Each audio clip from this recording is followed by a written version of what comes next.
Assalamualaikum warahmatullahi ta'ala wabarakatuh. Kepada semua sahabat-sahabat bicara akhir zaman yang dihormati, yang dimuliakan oleh Allah SWT.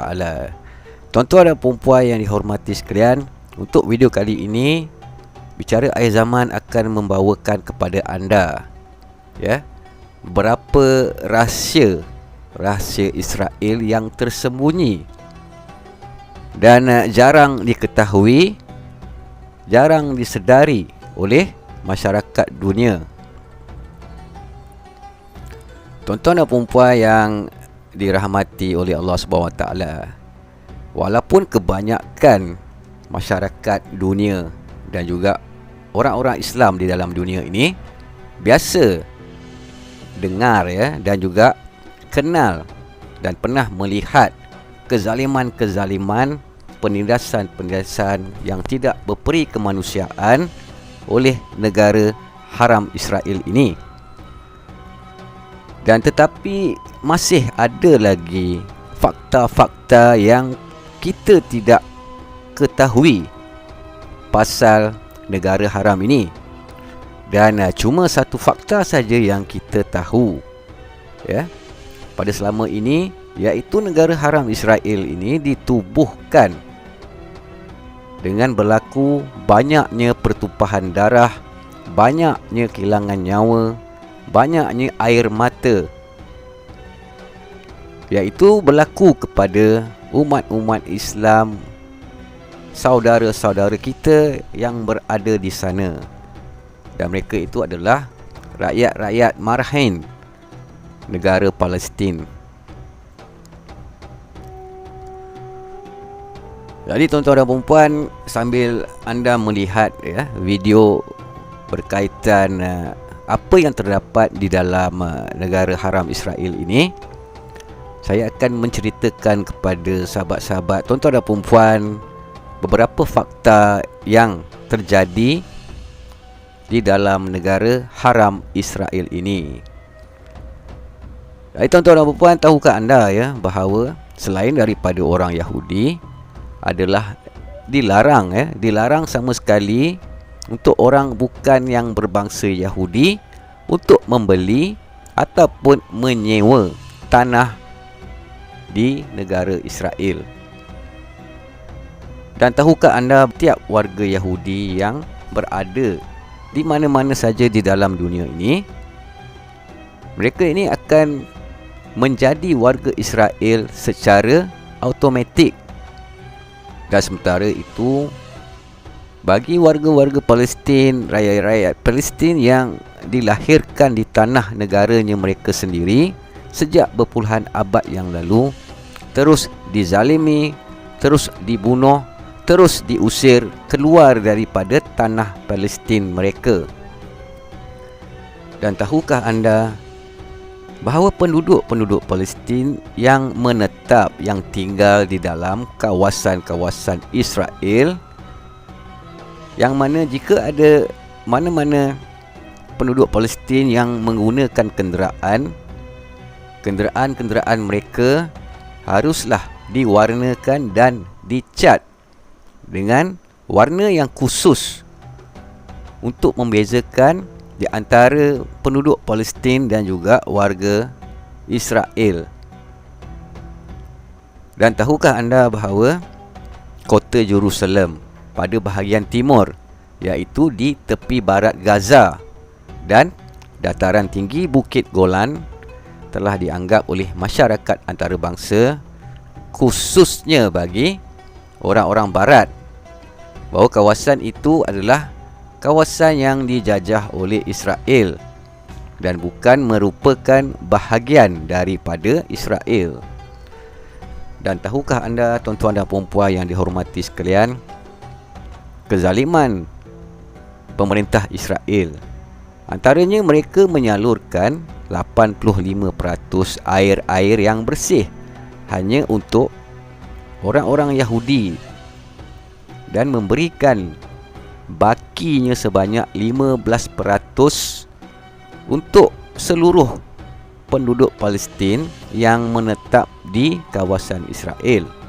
Secara realitinya, Israel telah menyalurkan 85% air bersih hanya kepada 400 keluarga yang berbangsa Yahudi di daerah Hebron.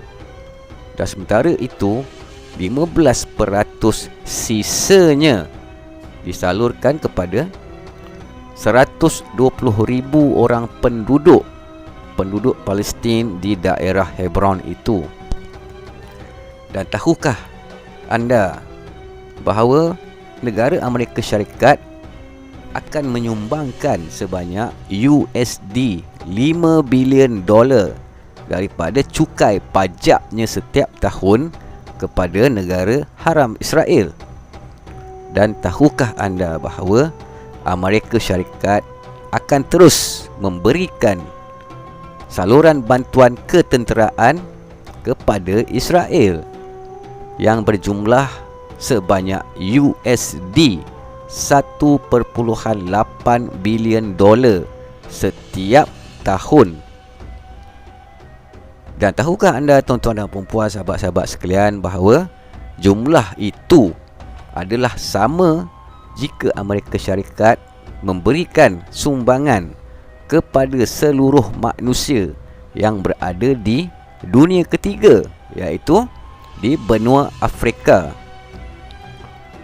Dan tahukah anda bahawa Israel Zionis juga menunggu bantuan perang tambahan sebanyak USD 4 bilion dolar dari Amerika Syarikat, yang ia terdiri daripada pelbagai jenis pesawat tempur. Dan kerana Amerika Syarikat adalah negara yang paling kuat dan berada di belakang Israel, dan maka oleh itu wajib Amerika Syarikat untuk menyalurkan dan memberikan fasiliti yang telah diminta oleh negara Israel Zionis adalah untuk menjamin kewujudan mereka di atas peta dunia. Dan tahukah anda bahawa pemerintah kerajaan Amerika Syarikat, mereka telah menekan ahli-ahli Kongres terpelanggaran peraturan oleh Israel hal penggunaan senjata yang mereka telah berlaku pada Israel. Puan yang dihormati, yang dimuliakan oleh Allah SWT, tahukah anda bahawa Israel adalah satu-satunya negara di Timur Tengah yang telah menolak untuk mematuhi larangan-larangan penyediaan senjata nuklear, dan mereka juga telah menolak kehadiran pasukan penyiasat Persatuan Bangsa-Bangsa Bersatu ataupun PBB untuk memeriksa tempat persembunyian senjata nuklear milik Israel.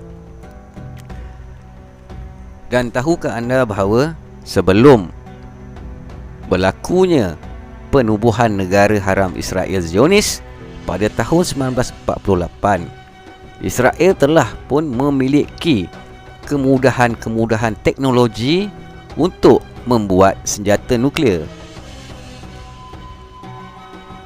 Pemerintah tinggi Israel yang berada pada jabatan perang,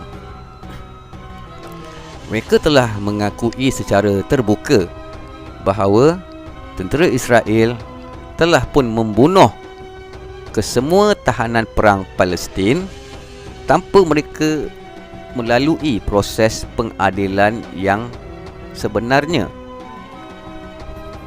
Tuan-tuan dan puan, sahabat-sahabat yang dirahmati, yang dimuliakan oleh Allah SWT, tahukah anda bahawa Israel meletupkan tempat kediaman duta Amerika Syarikat dan telah menyerang sebuah kapal perang milik Amerika Syarikat, iaitu kapal Liberty, sewaktu berada di perairan antarabangsa pada tahun 1967.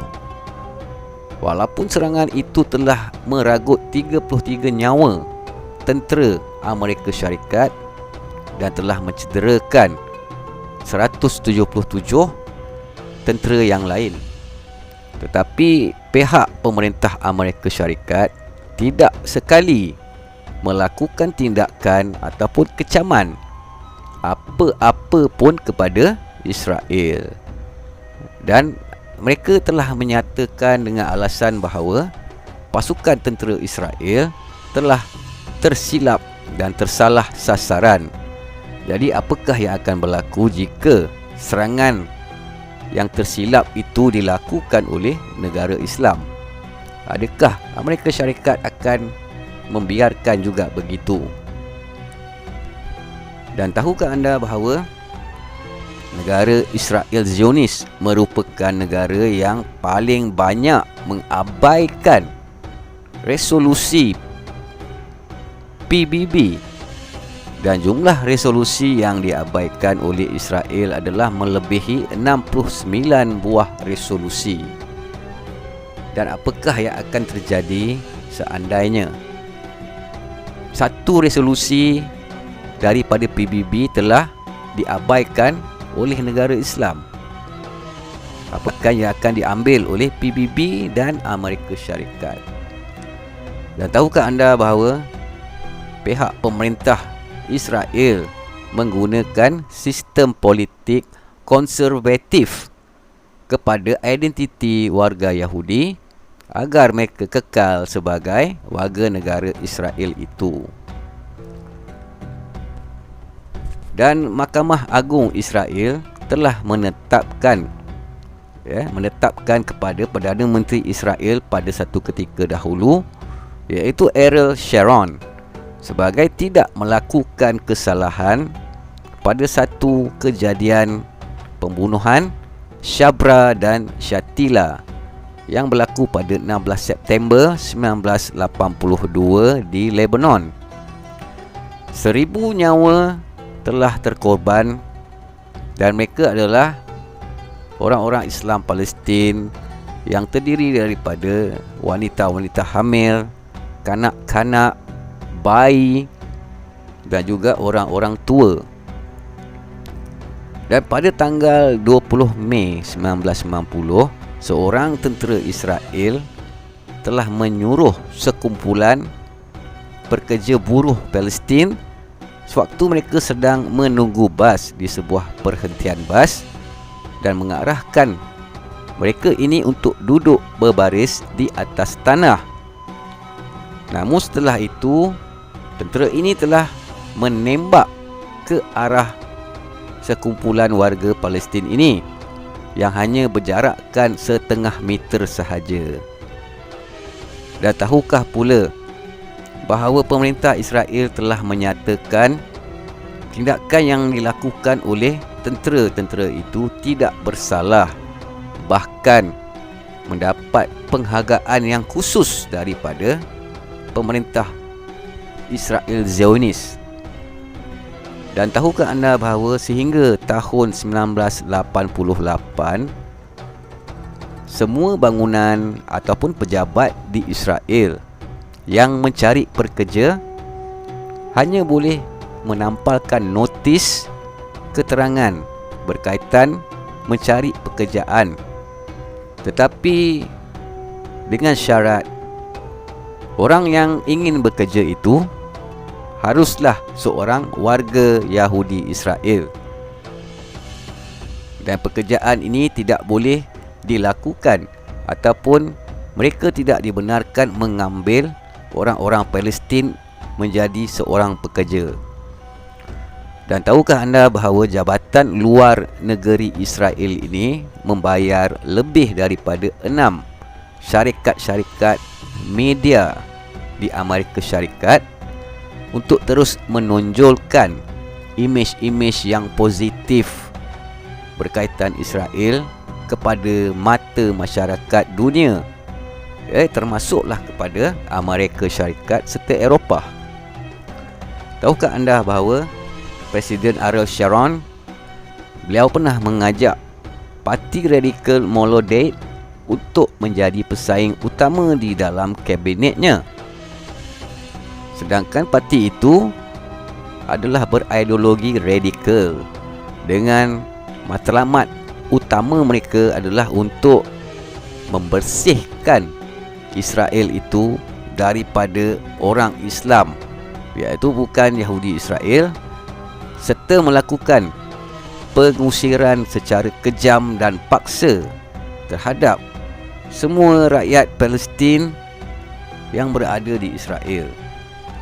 Jadi sahabat-sahabat, tuan-tuan dan puan yang dihormati, yang dimuliakan oleh Allah SWT, tahukah anda bahawa Perdana Menteri Israel yang pertama, iaitu David Ben Gurion, dia telah sepakat untuk melakukan langkah-langkah pengusiran secara paksa terhadap seluruh warga Arab yang berada di Israel.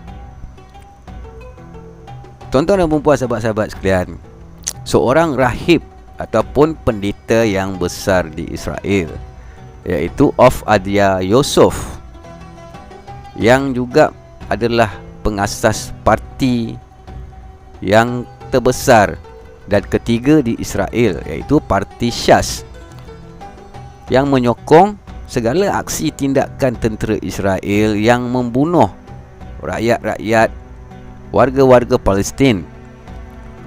Bahkan dia juga telah mengeluarkan fatwa yang radikal pada satu hari raya Paskah. Dan juga di dalam wawancara yang dilaluinya pada sebuah stesen jaringan radio terbesar di Israel, dengan beliau mengatakan Tuhan akan membalas semua kejahatan warga Arab. Tuhan akan menghancurkan keturunan-keturunan orang Arab. Tuhan akan menghabiskannya dan menghancurkan tanah-tanahnya, dan Tuhan akan membalas mereka dengan siksaan yang amat kejam juga pedih. Kerananya dilarang semua warga Yahudi untuk menunjukkan, untuk mempunyai simpati, untuk mempunyai kasih sayang kepada warga Arab. Dan wajib bagi setiap masyarakat bangsa Yahudi untuk menggunakan senjata mereka ke arah bahagian dada ataupun kepala setiap warga-warga Arab Palestin untuk membunuh mereka, kerana mereka itu adalah makhluk yang jahat dan terkutuk. Jadi ini apalah yang telah dikatakan oleh pendeta yang terbesar di Israel pada satu ketika dahulu, iaitu Ovadia Yosef. Sahabat-sahabat, tuan-tuan dan puan yang dihormati, tahukah anda bahawa Palestin itu merupakan negara penjara yang terbesar di dalam dunia. Dan tahukah anda bahawa penduduk beragama Kristian yang berada di Palestin, mereka ini bersatu membantu para penduduk Palestin Muslim untuk terus melawan, menentang penjajahan Yahudi. Dan tahukah anda, walaupun setelah Mahkamah Agung Israel mengeluarkan satu keputusan mahkamah yang melakukan penyiasaan di dalam mana-mana proses pemeriksaan setiap pejuang.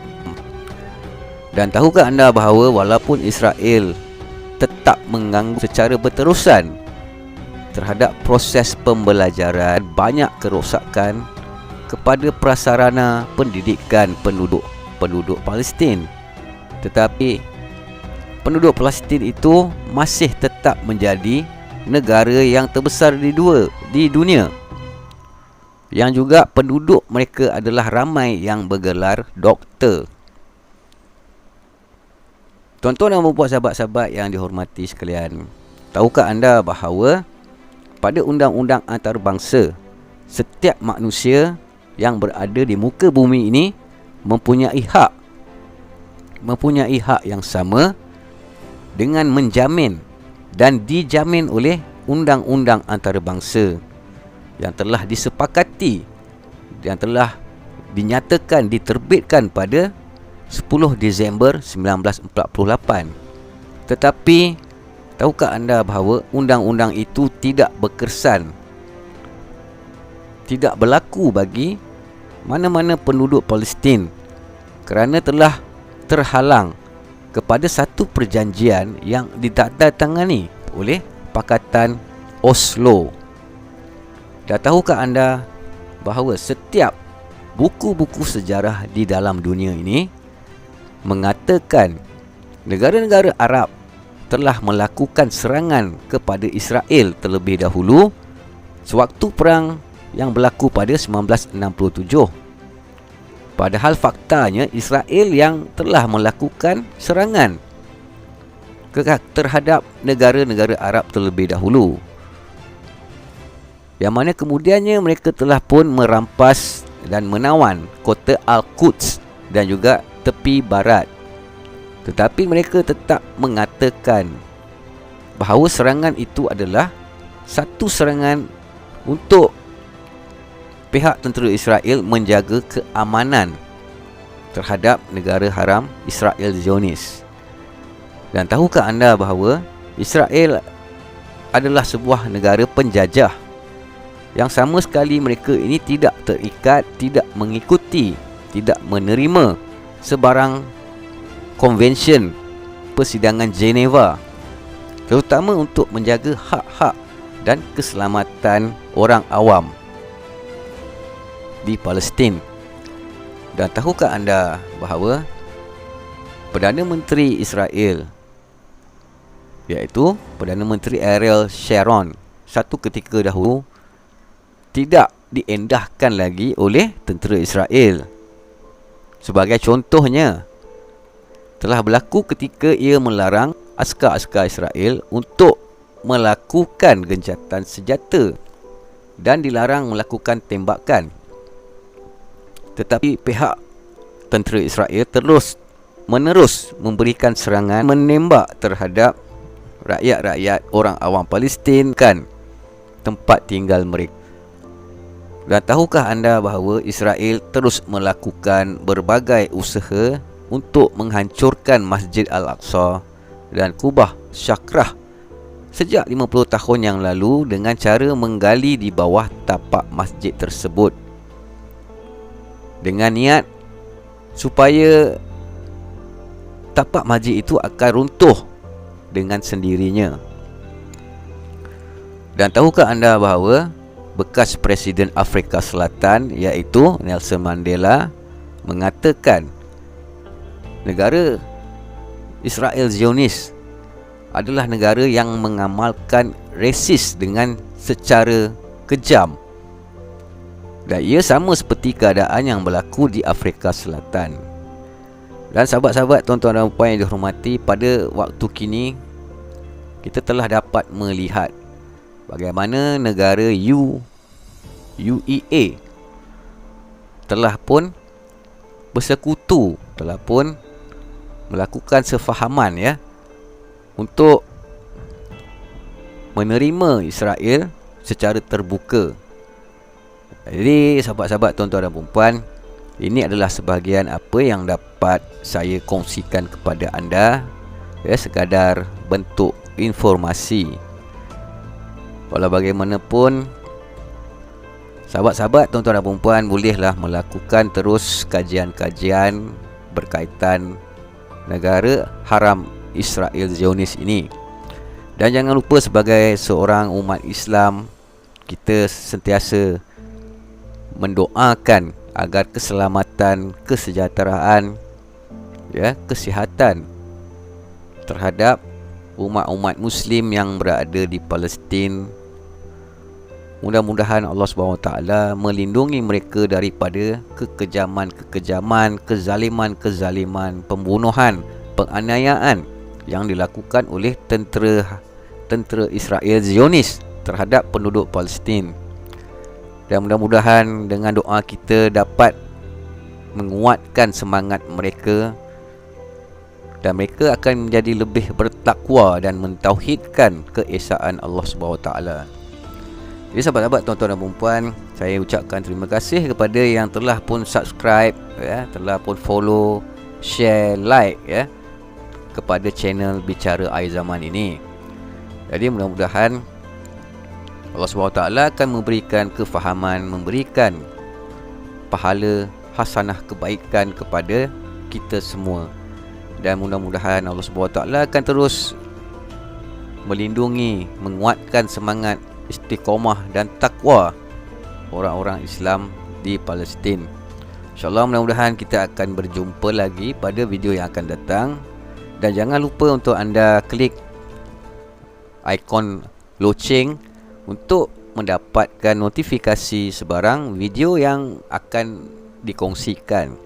Jadi sahabat-sahabat, tuan-tuan dan puan, terima kasih dan mohon maaf jika ada kesalahan-kesalahan yang tidak saya perasan, ya, sebarang khilaf yang berlaku, semoga dimaafkan. InsyaAllah kita akan berjumpa lagi. Wabillahi taufiq wal hidayah. Wassalamualaikum warahmatullahi taala wabarakatuh.